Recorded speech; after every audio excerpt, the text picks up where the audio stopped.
La grande réforme fiscale promise par Donald Trump pendant sa campagne a enfin été adoptée par le Sénat, une grande victoire pour Donald Trump.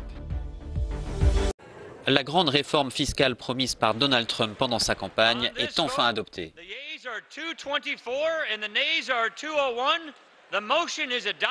C'est la plus grande baisse d'impôts depuis 31 ans et la première réforme majeure de son mandat, 11 mois après son accession au pouvoir.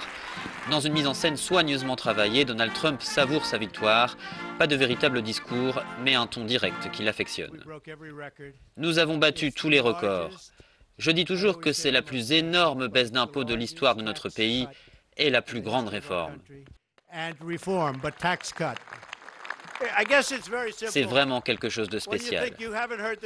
Nous pouvons enfin dire avec conviction que nous rendons sa grandeur à l'Amérique, a-t-il déclaré. Une victoire largement célébrée à la Maison-Blanche et pour cause, c'est la première réforme d'envergure de Donald Trump, une baisse des impôts validée aujourd'hui par le Congrès, la plus importante aux États-Unis depuis une trentaine d'années. 11 mois après son entrée en fonction, c'est enfin la première grande victoire de Donald Trump, une baisse d'impôts d'envergure. La réforme a été adoptée par le Congrès malgré les divisions. Le président a salué une victoire historique pour les Américains. Porté en triomphe par tous les républicains dans les jardins de la Maison-Blanche, Donald Trump vient célébrer l'adoption définitive de sa réforme fiscale.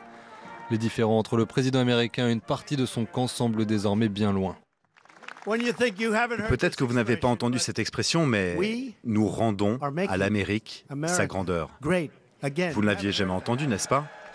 Cette victoire historique avait été reportée de quelques heures après qu'un problème technique a obligé la Chambre des représentants à revoter mercredi le texte déjà adopté la veille par les deux chambres du Congrès. Les républicains peuvent désormais savourer. Nous avons adopté l'une des plus importantes baisses d'impôts dans l'histoire de ce pays. Et tous ceux derrière moi ont contribué et aidé à faire de cela une réalité. Une réalité qui devrait coûter 1 500 milliards de dollars aux finances publiques américaines sur les 10 prochaines années. Mais en faisant notamment passer l'impôt sur les sociétés de 35 à 21%, la majorité pense accélérer la croissance et faire revenir des centaines de milliards de capitaux des grandes entreprises dans l'économie américaine.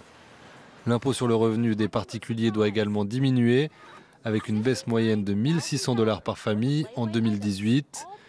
Les républicains ont réussi à placer dans leur réforme la suppression de l'amende pour les Américains qui ne souscrivent pas d'assurance santé. De quoi mettre un coup presque fatal à l'Obamacare qu'ils n'ont jusqu'ici pas réussi à abroger. Première question, c'est une victoire politique pour Donald Trump ou pas? C'est une énorme victoire politique pour Donald Trump, évidemment. Il vient de sortir d'une chaîne d'action là dans laquelle il était en échec permanent au Congrès et tout d'un coup, vous avez remarqué que les deux chambres ont voté presque comme un seul homme, enfin après, puisque à la Chambre des représentants, ils sont quand même 12 républicains à ne pas avoir voté cette réforme. Et on va parler de politique et de technique pour expliquer ce non-vote. Mais quand même, ils sont tous derrière lui aujourd'hui. Le parti s'est rangé derrière Donald Trump. Ce ne sont pas des Trumpistes pour autant, mais ils se rendent bien compte que pour être réélu, puisqu'il y a des élections très importantes cette année, il fallait passer par cette réforme. Et déjà, on voit les effets sur le terrain, puisque la cote de tous les républicains est en train de remonter brutalement partout dans les circonscriptions électorales. En quoi est-ce qu'il peut pousser son avantage, Donald Trump?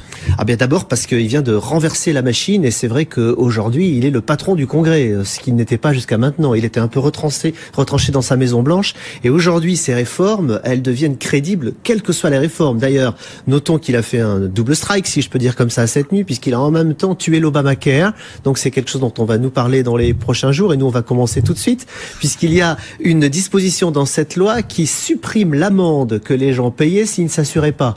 S'il n'y a plus d'amende, vous voyez, les Américains sont comme les autres. Ceux qui ne veulent pas s'assurer vont dire tant pis, moi je préfère économiser les 1 000 $ par an que je verserai aux assurances pour en faire autre chose.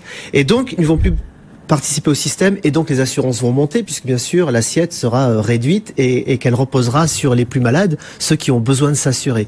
Donc il a en même temps techniquement tué l'Obamacare, même si c'est pas encore fait par une loi, mais maintenant il peut passer une loi. Vous voyez, il est sur un petit peu tranquille, sur du velours, puisque il va falloir réparer ce problème-là et même les démocrates vont avoir intérêt à ce que ce soit réparé.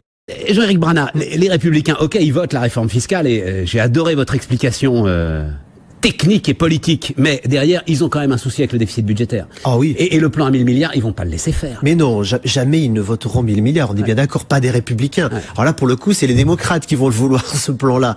Donc il va renverser la machine, et il a déjà commencé, il est déjà en train de négocier. Alors là, c'est politique, mais le sort des jeunes clandestins qui sont arrivés très jeunes, qu'on appelle les dreamers, les rêveurs, selon la loi DACA, il le négocie pour le mois de janvier, parce qu'en même temps, il leur fait passer deux choses. D'une part, son mur et toutes les mesures... Avec les démocrates, vous dites, il négocie avec les démocrates, oui, puisqu'il veut faire passer son mur et ses mesures concernant l'immigration, renforcement du contrôle de l'immigration, et d'autre part, cette loi sur les infrastructures, parce qu'il sait bien que les républicains, là, vont traîner des pieds, et bien plus que traîner des pieds, pour certains d'entre eux, ça va être une opposition frontale. Donc il faut faire exploser les lignes.